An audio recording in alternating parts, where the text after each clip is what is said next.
धन्यवाद। जय Dwarkadhish. Cooking routine में आपका स्वागत है। आज मैं आपको सर्दी और खांसी के लिए एक रामबाण टिप्स दिखाने जा रही हूँ, जो आपको बहुत उपयोगी है, क्योंकि ये मैं हमेशा आजमाती हूँ।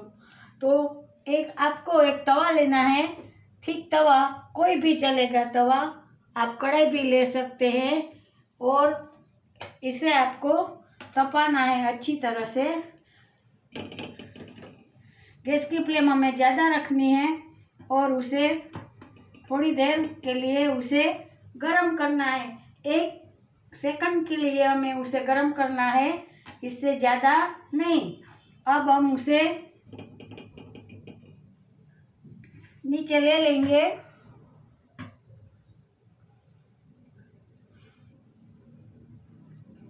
तो वो देखते हैं हम तैयार हो गया कि नहीं। तो अच्छी तरह से गरम हो गया है।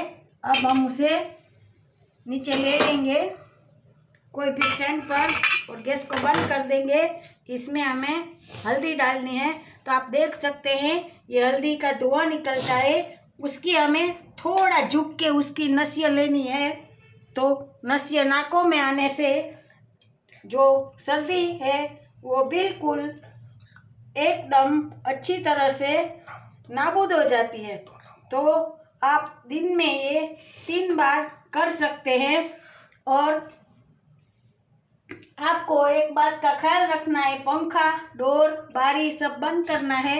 और ये नस्य है, ये आपको थोड़ा ऊंचा करके भी आप ले सकते हैं।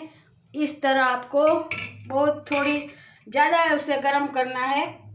तो आप इस तरह गैस पर भी ले सकते हैं, जैसे इसमें भी आप ले सकते हैं।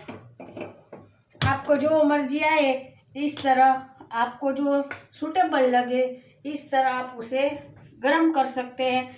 गैस पर अच्छी तरह से हल्दी डाल के धुआं निकलने के बाद भी आप उसे तवे को नीचे उतार के आप नसिया ले सकते हैं। तो इसका ये धुआं है, इससे ये बहुत अच्छा इलाज है। आप देख सकते हैं ये धुआं। तो ये धुआं एंटीबायोटिक है, तो इसलिए कफ है वो जम नहीं जाता, कफ छूटा पड़ जाता है। इस तरह हमें नज़दीक लेके भी हम उसे ले सकते हैं।